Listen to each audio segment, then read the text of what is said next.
Hello, and thank you for listening to Houston Healthcast, a podcast powered by Houston Healthcare as part of our Houston Healthy initiative.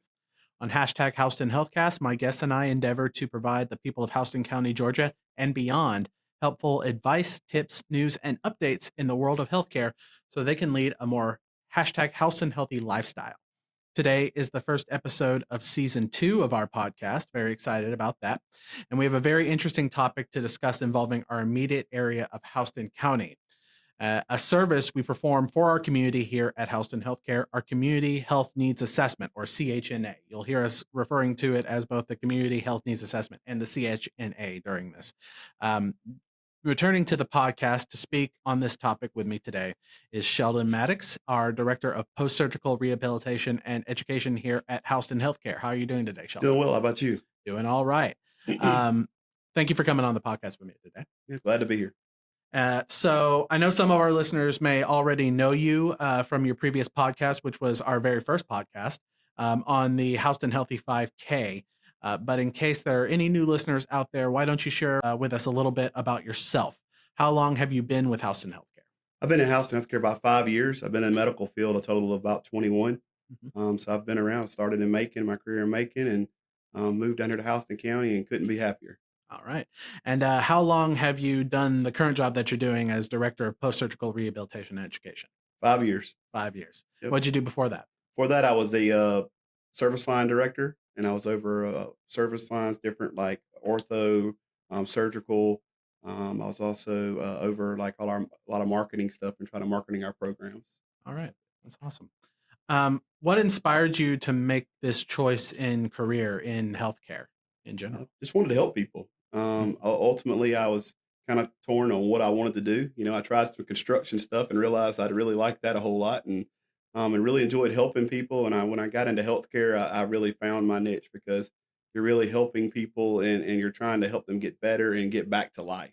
So that's really what I like to do. And then now I'm in management, so I get to help other people make that decision and making sure that we're providing the best care that we can provide for our patients. Absolutely.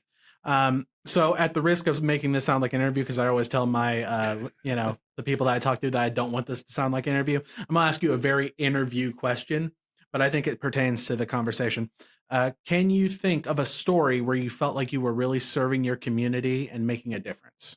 Yeah, I can honestly. During COVID, COVID was a scary time for everyone. And I was actually just kind of scrolling the internet, looking at different things, and I saw this treatment that was being offered down in Florida, and I saw how they set up their clinics, and I came in and I talked to my CMO, our chief medical officer. I'm bad about using abbreviations. I talked to our chief medical officer, and I said, "Hey, can we do this?" And he said, "Figure out all the details and let's do it." And so we stood up the first, I guess, walk-in Regeneron clinic here in Middle Georgia. And we were probably one of the busiest Regeneron clinics in the whole state. And we actually watched people walk in, and we would thought, in previous time they would have passed away or had a really bad outcome.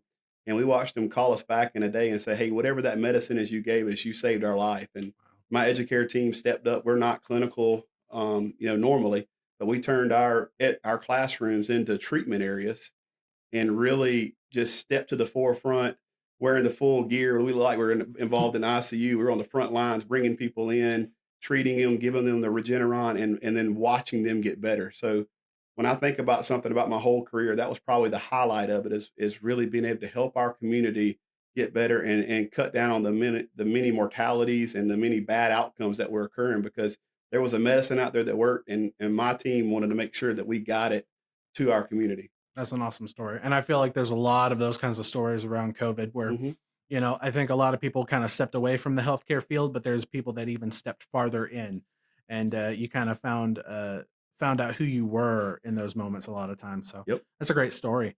Now onto the topic at hand. What exactly is the Community Health Needs Assessment, and how does it help our community? The community needs assessment, it's actually about a 250-page document. And so we do that every 3 years. And so what it consists of basically is that we use a third party vendor, and they go out and they actually interview people in our community. They also interview doctors. They interview different leaders in our community, and they also do internet online interview surveys and different things like that to try to gather what's going on in our community health wise. And they ask questions like, what your weight is. Have you gained weight? They ask things like, have you seen your primary care doctor in the last year? Do you have good access to primary care? Do you smoke? Do you not? Different things like that. And then they also use other data that's already been collected by other agencies. So, like the health department, different things that are collected there. They use that data to try and develop this report. And this report we take that report and we then use it to develop our classes and our programs that we're going to use throughout over the next 3 years to try to improve those numbers. Okay, that makes sense. So we basically collect it from the public in our direct, Yes. population, and we use that information and kind of decide, where are the greatest issues based on how many people are saying certain things. Yes. And Okay. so, really and truly, it's a survey, and it goes to the public and different people that we choose. So we can go on there and say, okay, we want this doctor to receive it, this doctor, and that doctor, and it's the only information that is really focused on Houston County. Yeah. There's the health department does another study that's based on a region, but our data is focused strictly on Houston County because that's the county that we're really focused on, right? It's the county Yeah. that we serve in. And so it helps us develop our programs to meet the citizens of Houston County. So roughly, how many people are we collecting data on? I would say somewhere between 2 and 500. Okay. Some people don't want to answer Sure. surveys, that kind of stuff, but you're getting a good survey Hmm. of the population because it goes all the way down from just common people all the way to physicians and, Hmm. and community leaders. And then they're also using other data Right. from other agencies. So then you're even getting a more broad spectrum. So we're basing that smaller sample size up against larger sample sizes and see how they Yes. correlate or disagree, right? Yes. Okay. Um, so what major areas of need in the community did this study identify? So really what we've been working on. Okay. We really saw in this last community assessment that obesity is a major issue Hmm. in our community. It's on the rise. We're up about I think it's 15 to 20% higher than the nation. Hmm. The other That's areas of focus is diabetes. mhm. It's on the rise. Yeah. We're up. I forgot the actual numbers. It's one thing I'm not very good at is remember numbers. That's why I Sure. brought a bunch of notes with me. Sure. But if you look at diabetes, we're actually higher, almost by 14% higher than the nation Yeah. here in Houston County, That's and that's bad. yeah, that's very And bad. then we have another 7% that's been diagnosed with prediabetes. Oh, So we have a lot of concerns going on there, and we have a lot of yeah. classes that are geared toward that to try to help people not become diabetics and lose weight. Yeah, right. So let's drill down on those two, and we'll start with the obesity topic. That's a topic that we've discussed at length in multiple different forums on this podcast. We recently actually had David Tran, our pharmacy manager at Houston Healthcare, on to discuss anti-obesity medications, Yeah. which have been changing the landscape of this issue already. So be sure to check out that podcast; it's a great one.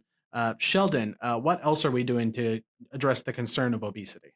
So the first thing we're doing is we're offering some exercise classes, right? And so our seniors be ashamed on us young folks. Our seniors are really engaged in this. Wow. Our seniors have taken this and they're engaged and they're coming to every exercise class, every Mhm. class we offer, and their results are showing. I was sharing that with you Right. before the podcast here.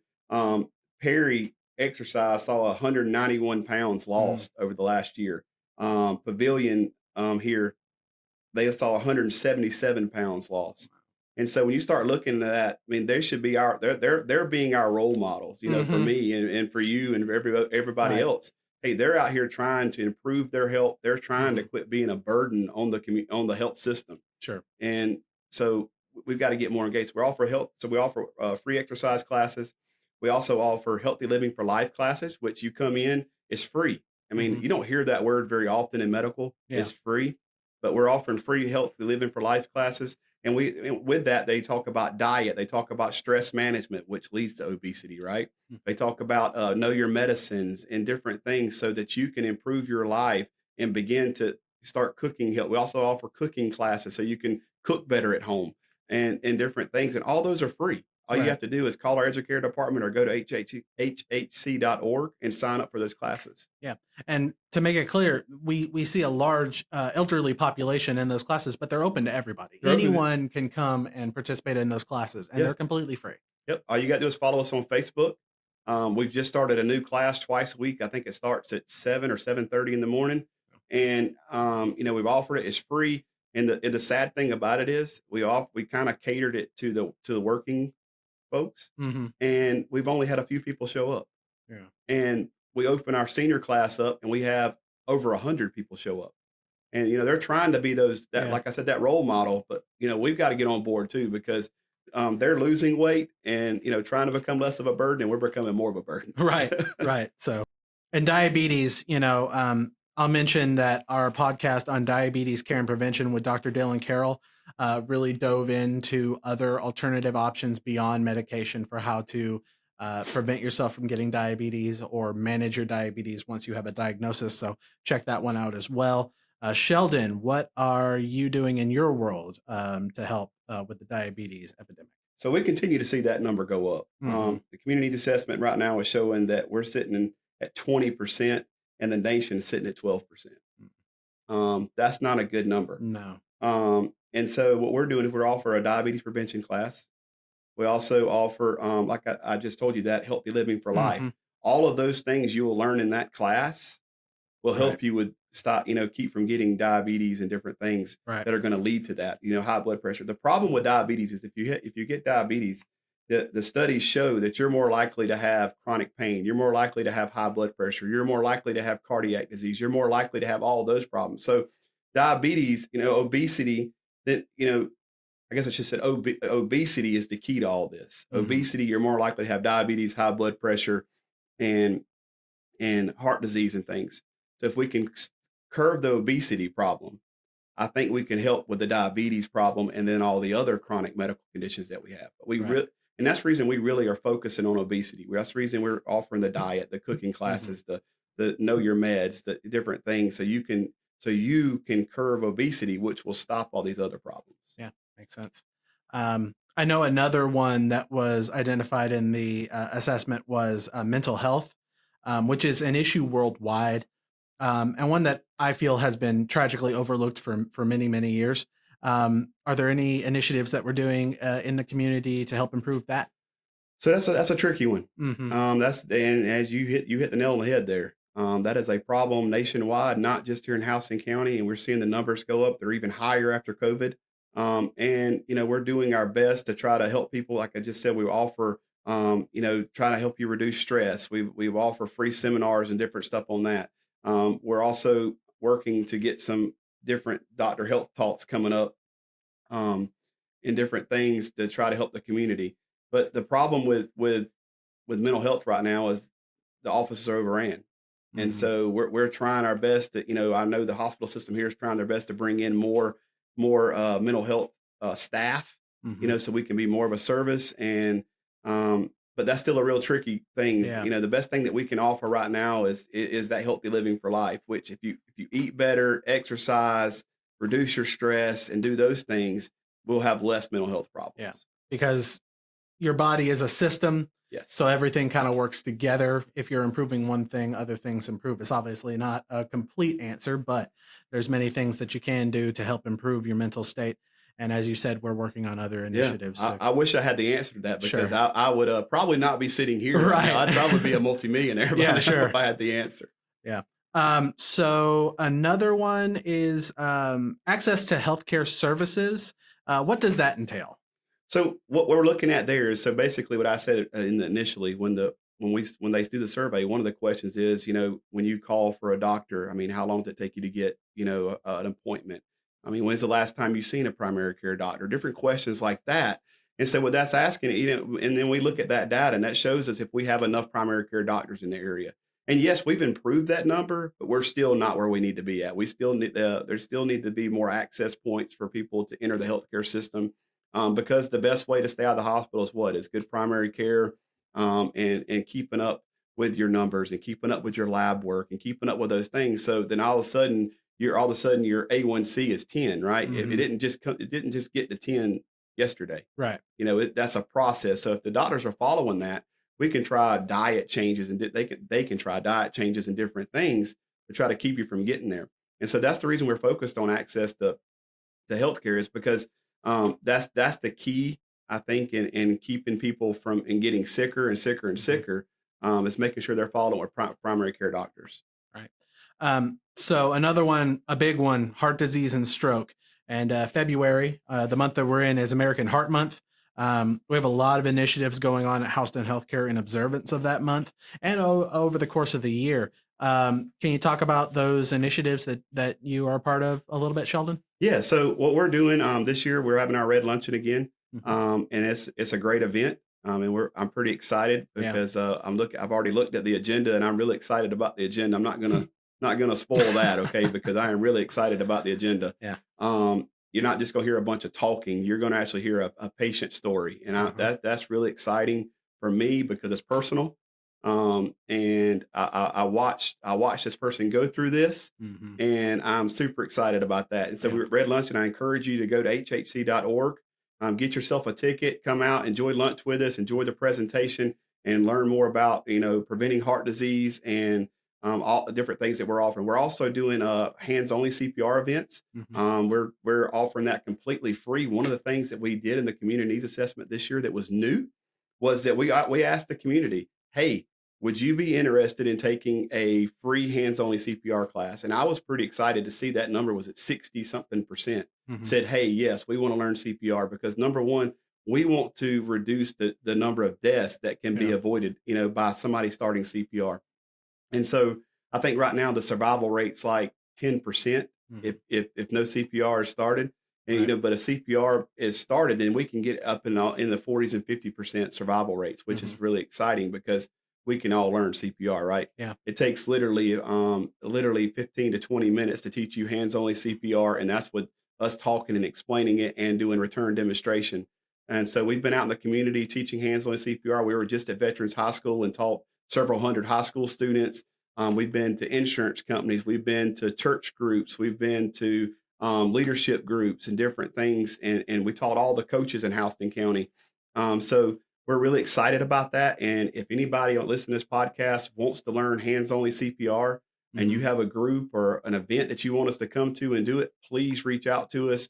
Call our educare department.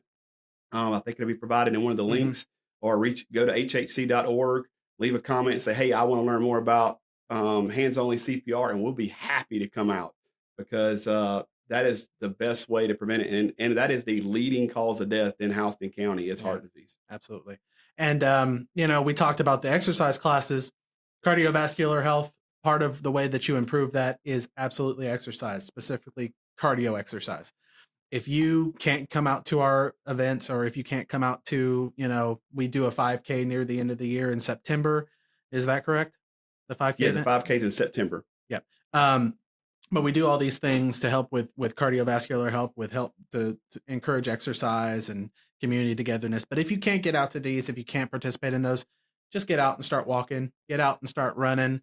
Get yourself. I'm always attached to this my Fitbit. There's Oh all yeah. sorts of technologies out there to help you watch your heart rate and everything. I started running in the mornings, and I had a really high resting heart rate before that. Now I stick around 60, which is a really good normal heart rate. There's so many things you can do just at home to help improve that, and all it really is just moderate exercises, not a lot of it. and, Yeah. and you can kind of ramp yourself up. You don't have to start running 30 minutes every day. You start walking 15 minutes, and then walk 30, walk 45. We have different programs available that help you work on that kind of couch to 5K idea. So Yeah, we have Walk with Ease. That's another yeah. program that we offer. We have chair yoga. We have different things Hmm. like that. I was just out there in the pavilion earlier walking through, and as I was headed down here, and I was talking, saw two ladies sitting there, and just stopped and asked them, said, "Hey, "Hey, were you here for exercise today?" And they said, "Oh, yes, it's wonderful." Yeah. And she's like, "We don't miss a class." And that really excited me Yeah. because, they wanna be here, Yeah. they're excited to be here, and they're showing out. I Yeah. mean, when you start talking about that group lost 190 something pounds, Mhm. over the last year, and that's, out of, I think, 43 Yeah. people, that's a lot of weight loss, and Yeah. then you start talking that they've reduced their blood pressures, they've reduced their Mhm. BMIs and all those things. We measure all that, so we check that once a month while they're coming, Mhm. and we follow them throughout the year. And that's Yeah. another thing you get if you come to exercise classes. We also do blood pressure checks, we do BMI, we do different things. We also do some health talks and different stuff, and all of it's free. Right. So I keep trying to explain to people this is free. Yeah. And all we're doing is trying to improve our health and improve the community health because being this obesity thing is just keeps rising. I mean, in 2017, we're at 72% Mhm. had obesity, and now it's at 78%. Yeah. Yeah, it's just steadily going up, and so we've got to find a way to do that. And number one, it's getting more active, like you're saying. It's eating right, and doing preventative medicine, right? Yeah. Seeing your primary care. We've kind of hit on everything today Yeah. that will get you healthier. But the thing is, the one key that we can't fix is you got to want to do it. Yeah. Absolutely. A couple other ones that I'd like to touch on just very briefly. Respiratory disease, obviously, that's something that's been on our minds for quite a few years now. In this podcast, we've discussed, there's two separate podcasts that we actually discussed that. We discussed with Dr. Uwe Iguabadia about holiday health and safety. We touched on different respiratory illnesses during the holidays, and flu prevention podcast with Dr. Jacinta Tran. Sheldon, are we doing anything else to address those areas? We have another program called Better Breathers. That's Mhm. offered by our respiratory department. Okay. You can go on hhc.org and find out more information about that. That's something there for the respiratory program. We also, like I said, we that healthy living for life kind of offers. It's got different topics every single month, Sure. so that there may be things in there that's dealing with respiratory. Um, but other than that, that's pretty much all that we offer along those lines. Okay. Makes sense. I'll tell you one area that we got to focus on is smoking and vaping. That Yeah. that's an area that continues to rise. I was looking at those numbers again this morning, and they continue to go up every year. And Yeah. so we've got to figure out that because that Yeah. that leads to a lot of health problems and a lot of breathing problems and different things. Absolutely. And one of the major ones on our list is cancer, and that has a lot to do Yeah, with that. So it's kind of a vegetable soup situation is that's what I it. like to say. It takes multiple vegetables to make the soup. So we'll talk when we talk about these different things that we're doing, often they work hand in hand with a lot of these things across multiple different problems to help be a solution. Um, so infant health and family planning, that's another one that's on that Yep. list. What does that entail? So basically, we're looking at birth weights. We're looking at uh, maternity care. Did you go see a doctor? That's the kind of things that we're looking to. Mhm. Did you have an OBGYN doctor? Did you follow up with all your appointments and those kind of things? And the good thing is we offer a lot of classes for that. Mhm. We offer breastfeeding classes, we offer grandparents class. So if you're a first time grandparent, we offer a class for that. How baby safety. We also offer like a maternity class that teaches you, kind of what to expect and also what happens. We give you a tour of the maternity unit over at the women's center. We give you a Mhm. tour of that and different things and kind of tell you about what to expect when you come in to have your baby and when you take your baby home. And those are really good classes that we offer. And again, I love to keep saying this word, right? It's free. Yeah. And everybody's worried about things costing things, but I keep telling everybody our classes are free. And we love, and what upsets me, I guess, sometimes is that we offer free classes with all this knowledge that you can get, right? Mhm. And people don't come. Yeah. Unfortunately. Are there any other major events or initiatives we have coming up that you would like to highlight, Sheldon? Mainly the Red Luncheon, which is on February 15th. You can go to hhc.org Mhm. and look for information there, or you can call our educare department. There again, the phone number being the link. You can give us a call and get yourself a ticket. That's going to be a great event. And then on March 26th, we're doing a Houston Health Talks. It's a new series we're starting now. We're going to have physicians that are going to be speaking once a quarter and on different topics. And this first topic is going to be over audiology. We're going Mhm. to have Dr. Williams and Dr. King there. It's from 5 to 7. Be looking for that flyer. It's going to also be on the website. It's also going to be on our Facebook page. Really looking forward to that. Dr. Williams, Dr. King, they're both great doctors. Dr. Williams is very down to earth, and you can really just ask him anything you want to ask him. It's going to be really a question and answer session about hearing impairments and different things, and about different treatment options that are out there. So if you have a hearing impairment, or you have some kind of issue with being able, with hearing aids or anything like that, please be at that speaking event, because he will be there to answer your questions and tell you about the different treatment options that are there. And I'm excited to also say that we're going to have an accompanying podcast with Dr. Williams to discuss ENT a little bit. And then later on in the year, we'll also be having an audiology podcast. Both of these will be special podcasts outside of our normal scheduling, but it'll be with Dr. King on the audiology, and just on ENT with Dr. Williams. So excited to do those and kind of have those work hand in hand with these health talks. And I think that there's going to be a lot of opportunity for the community to get some education on these topics. And then again, we've already started our planning for our annual 5K. I think me and you and several others went to meetings earlier this week planning that. I'm super excited about that. Last year, we had a great turnout. I mean, it turned into an awesome event. And I already have people asking us about when's the next one. So flyer will be coming out probably the next week or so. Derek's working on that. So we'll have that out soon. And hey, don't wait to the last minute to sign up for that, because that is a great event. We're also going to be offering some early bird specials and different things. We're really excited about that. That's become kind of a staple around here. And even the employees enjoy it. Everybody, bring your family out. We have food trucks, all that kind of stuff. And so we'll talk more about it later, closer to time. But we will. Hey, start planning now. Absolutely. So I'd like to thank you for coming on the podcast again, Sheldon. And thank you for all of us listening in to the end. I hope you enjoyed this conversation as much as I did.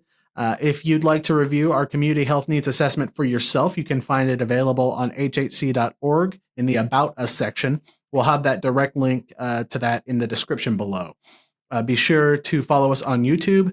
We post here before anywhere else, and hit that notification bell so you never miss an episode. Next up, on the topic of cardiovascular health, our next episode will be with Dr. Rahil Kazi in celebration of American Heart Month to talk about cardiovascular health at length. So be sure to check back in for that. I know it's going to be a great conversation. Dr. Kazi is a wealth of experience. If you prefer your podcast on a different podcasting medium, we have them. You can find that information in the description below. Sheldon, any parting words for our listeners?